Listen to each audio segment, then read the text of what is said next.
All right, we're finally there. I guess we've been live for at least 10 seconds, but we didn't even know that. I apologize. StreamYard's having issues today. According to the banner, when you first come in, it's saying we're having these we're a little bit slower than normal. Well, that's just me. We're slow anyway. So anyway, well, I'm Ed Parcaut here with Brian Galke, and we're Aces 53, which is basically 4 aces and a joker. I learned when I was in college. Aces stand for attitude, commitment, enthusiasm, and smile. And that joker is that unique ability you have that you bring to the table. I don't get the smile down, but I got everything else down. And we talked about it last time. The Aces 53, that we shorten it because 53 is the first joker in the deck of cards, works for more than just sales. It works for almost everything in life. Mm-hmm. Right? What is that unique ability you bring into whatever? When you talk to somebody about anything, attitude, commitment, enthusiasm, smile, I mean, do you bring that to your business? Do you bring that to whatever? How do you do that? I'm sorry, I'm just done for the day. All right. And that was it for it. Yeah. The other day I was talking to somebody on a podcast, I think I talked about last time we were together, that it just hit me. It's like, it's not just sales. It's everything. It's everything. Yeah. When we had a customer service department, there were some customer service reps who kept a mirror on their desk to make sure they were smiling when they took calls. And you always hear about that with salespeople. Are you smiling? Our buddy Joe, he's the one who sent me the ring light system I have up above, which I'll be getting rid of soon when I get my new monitor. But it's got a mirror, so I can see up here, am I smiling? Because sure as hell I don't enough, and that's pretty evident from the last video I posted from the event in New Orleans. There's 3 seconds of me in all 3 pictures that I'm talking. I'm like, grumpy bear. God damn it. Listen to me. I know. I should start drinking before I speak. Then maybe I'd smile more. No, you'd slur. But right. Let's go back a little bit. Where you are today, and I texted you this yesterday, right. Compared to when I first met you, night and day difference. Yes. We all have certain words we say. So you said so many times, so many times in your first so many appearances. And then we both learned through where we go through 2 words you shouldn't say, so and right. Mm-hmm. Right is like, right. Oh, okay. Yeah. Okay. Yeah. That's right. You're scared. Pre-framing. Right. But you can come up with other statements or other things other than the word right. Yes. And we all run into things that we have to do. I look back at all my shows and other stuff I do. We still have those issues. And people go, why are you talking about this when you're supposed to be talking about competition? It's about getting better at everything you do. Speaking, everything. You want to get better? Don't want to pay for it? Join a Rotary, become the president for that year. Join Toastmasters. What do? They will, every time you say a word or a filler word or right, they'll ding, right? And it's like Pavlov's dog. Oh. So you start to pay attention to it, because it's okay to have filler words at times, but if it's built into there and you are 100% right, and that wasn't the right that we're talking about. Using Opus. It's not you. A lot of people do it. I see a lot. Yes. Yeah. But in Opus clips, I realized how often I say right. And somebody did call me out in Nashville because after I got done speaking, we went to the side and they're like, okay, hey, can you analyze this face on phone? I'm like, yeah, sure. Why not? And we talked. He said, are you saying right because you want me to believe what you're saying? I'm like, what are you talking about? He said, you say right a lot. And they played me back the video. I was like, damn, I do say right a lot. Well, you're trying to connect with them.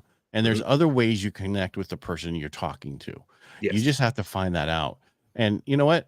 A dramatic pause instead of the word right or so is a lot more valuable than those 2 words. Yes. Back to what you were talking about. When we all start. Right. When we start, we don't necessarily have our cadence down. We don't have our rhythm down. The more podcasts you do and the more times you talk for free, paid, pay to speak, whatever it is, you're getting that tempo and that beat down. And you will see things change. You mentioned earlier, I used to say so in every time I was talking. So every sentence. So now it's just right. Yeah, now it's right. I used to be in the beginning of the sentence. Now it's at the end of the sentence that I've got to fix. But yes, it's constant evolution. Well, that's like when I was, with Steve Sims and we'd speak those few times. He's like, don't say right. Because you're trying to make them agree with what don't do that. That's a word you don't want to use. Right. And so, you just have to, and again, so Donald Trump, thank you, sir. Appreciate you coming on the show like you always do. I wonder who that is. Who knows? But it's true. You want to come up with other words, and you need work it out. Just practice. The more you do it, the more you do it, and don't beat yourself up about it. Just acknowledge the fact. Like I told you, make a jar and put $5 in it. I first was going to tell you to give it to your kid, but then your kid would go, "Hey, go mess up some more, will you?" Right. Damn it. But I'm just saying, it's like when we were in the Great Recession, which should have been a depression, and when anybody complained about the market, we made them put $5 in the jar. And then end of the month we would buy lunch with it. It's the same thing. It's just reminding you that you're doing it. Just like you talked about Toastmasters, bing, bing, reminding you there. You're not called out on stage, but your cadence and what you do, and I'm not trying to, puff you up, but it's totally night and day difference. I've watched some of your stuff, and it's like, wow, what a difference Brian was. I mean, not that you were bad the first time I talked to you. We heard you at Steve Sims because you were good. Yeah. But you can definitely tell the difference after that. How you were nervous. You can just tell in your face you were nervous. That's okay. You're an introvert. We all know that. And if you don't know that, Brian's an introvert. So it takes a lot for him to come out to talk on this stuff. And so I don't think you've gotten over that. You just dealt with it. Right. If you've ever read the book, The Alter Ego Effect, they talk about who can you be when you have to do something. So there was the famous football player that when it came time for him to step on the field, he became Jason from Friday the 13th. And not because he wanted to kill someone, but because Jason was unstoppable. And that's who he wanted to be. And Beyonce had to come up for whatever her original name was. She had become Sasha Fierce. So she felt comfortable wearing the outfits and singing because she came from a choir in church. And when they first put her in these other outfits, she's like, oh, I can't do that. And so you look at the evolution of things, right? A lot of things are about rote memorization, getting in the reps, doing it over and over again. So exactly what we talked about when we first started the podcast is the importance of having a script. Well, the script is so you learn your material and then you customize it as you go. As we mentioned, I used to say so all the time. Now I'm stuck on right. It'll have to be a fixing of the script to get rid of that word.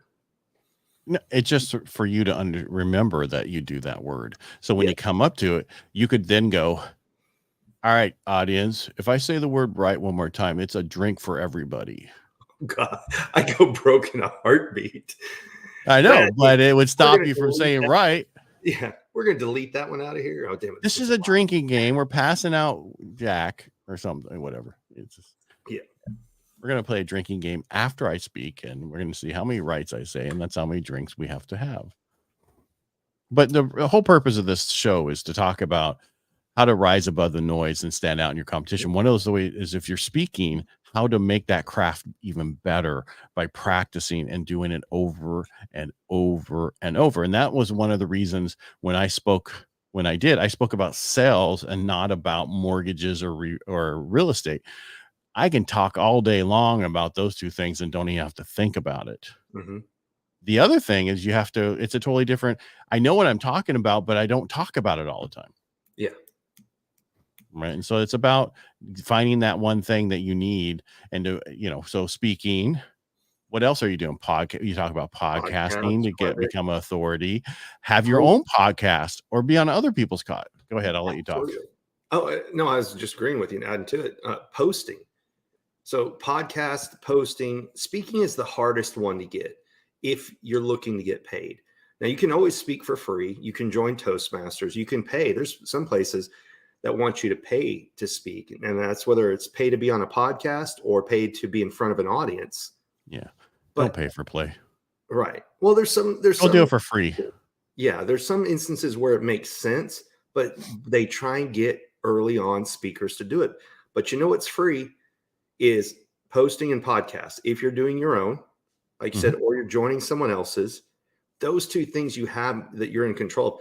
Being on podcasts helped me craft the message, because when you have to get your message down to a 30 or 45 minute podcast, guess what speaking is?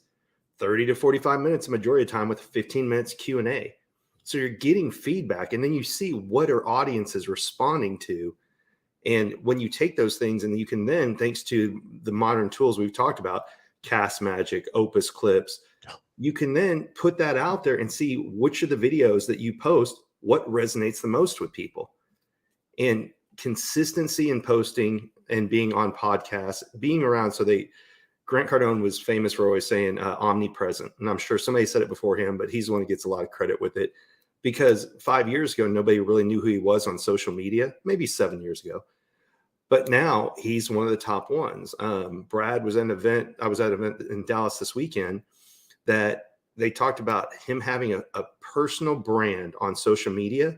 It took him 17 years to build his first 8-figure business. But because of his social brand and being on social media, or his personal brand on social media and everything, he's built 2 more 8-figure businesses in 3 years. And that's who? Brad? Bradley. Yeah. Okay. I just want to make sure we were talking, because you were Grant and then Brad. Oh, yeah. Sorry. Grant talks about omnipresence. This past weekend, there was an event in Dallas that I bought a ticket to support the people doing it. Now, I bought a general admission ticket because I didn't know if I'd be in town. But then when Brad came in, I went back with him in the green room and got to hang out with some of the people, like some people that it was fun to get to meet and see them off stage, because I've only seen them on stage. But Brad's talk was about personal branding. So he owns Lightspeed, the company, but very few people know what Lightspeed is, but people know about his podcast and his Instagram account, and of course, TikTok and the others. So you're absolutely right. Posting and podcasts have to be done. Just have to be done. You can have an awesome freaking website and nobody's ever going to find it. No, because they don't know who you are. But with social media, they do know who you are. And you can get VAs so inexpensive these days who actually know what they're talking about. And even more now, because the economy slowed down for a lot of people. You got to go. I know we're supposed to be stopped. Something popped up on this screen, but yeah. Oh. No, I'm good. You were saying you only had so much today. Yes. So long. So I just said so. So no matter how much you think about it, it still comes out, and it's so natural because we're so used to saying it. Mm-hmm. So studio.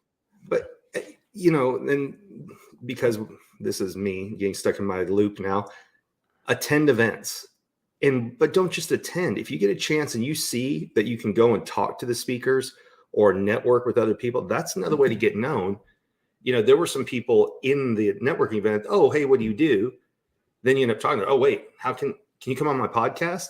They weren't the people that threw the event, but it was people who were there to support the other people. So get in the rooms, not just to see the speakers, but know who's going to be in the room next to you and network with those people, just friendly stuff. When you're getting coffee, don't talk to people in the bathroom, but almost everywhere else. Don't talk in the bathroom. No, it's quite the opposite of the women's bathroom. There is no conversation, unless somebody's asking for like toilet paper.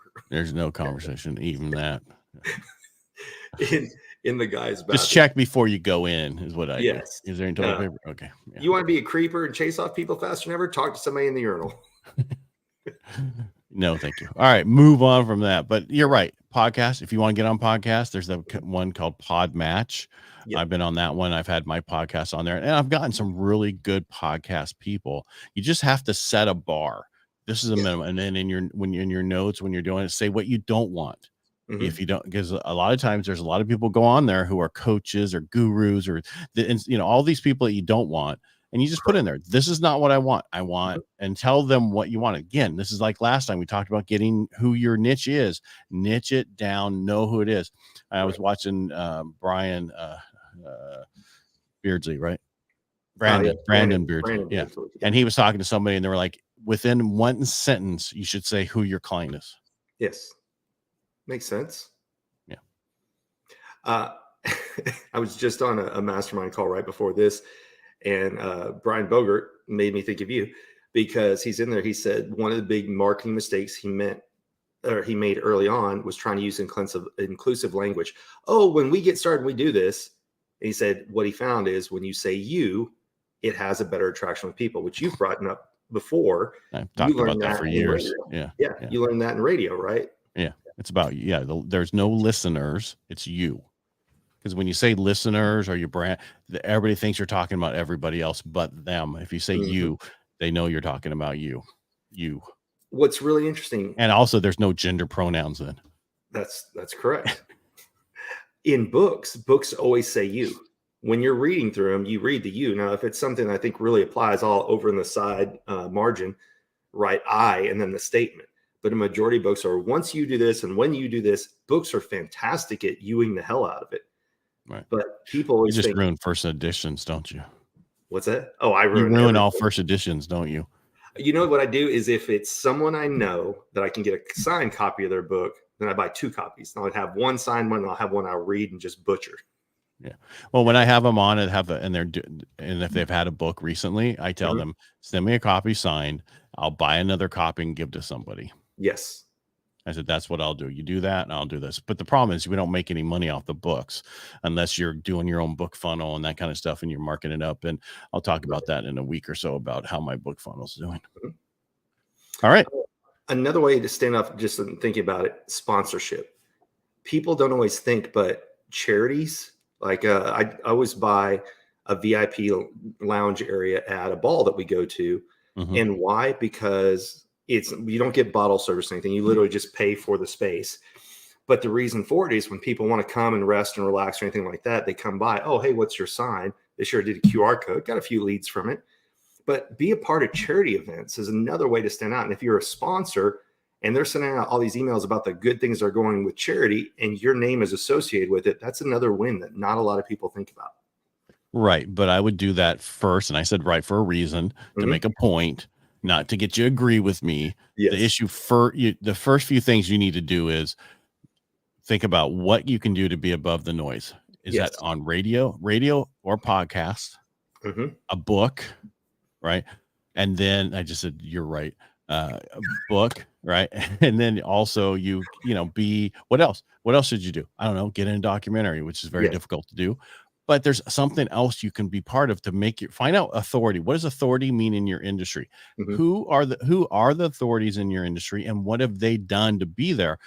Do what they've done and then take it up a notch. So you become that authority. And people, we've talked about this with the watches, and they always hire celebrity people to wear their watch. There is a positive guilt by association. If you take pictures and you tag the person that you were at an event with, they get to see their audience sees the person that they follow, and then they also get kind of curious, like, ooh, who's this other person? There's an entire guy named JT Fox who throws an event, and that's one of his big things is, hey, pay extra money to have all your pictures with celebrities. And I can always tell who's signed up for it because the same picture pops up with that celebrity, but all the different people in there. So it works, right? We trust celebrity endorsements. We've been raised and reared and to somehow think that actors are smarter than we are because they're on television or movies. So there's always look at, who was it that used to sell the Cadillac commercials? Texas guy.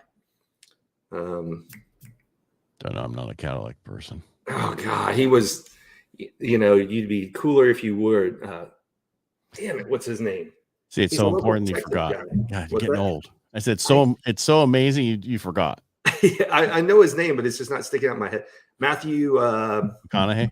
Yes, thank you. God, I can't think about it. But yeah, he's sitting there driving a car, just talking, and people are like, I'm going to go out and buy that car to be like him. Really? People really do that? So that's like putting on somebody else's jersey with their name on your back. No, thank you. Yeah, trust me, you and I are in the same belief on that. You give me a ticket to anything, I'll go for the experience. I'm not spending my money or wasting my time to follow it for just no reason. So, all right, let's go. Thank you for being here. Thank you for watching. Remember, when you're talking to somebody, it's about them. So say the word you. I've been saying that for a while.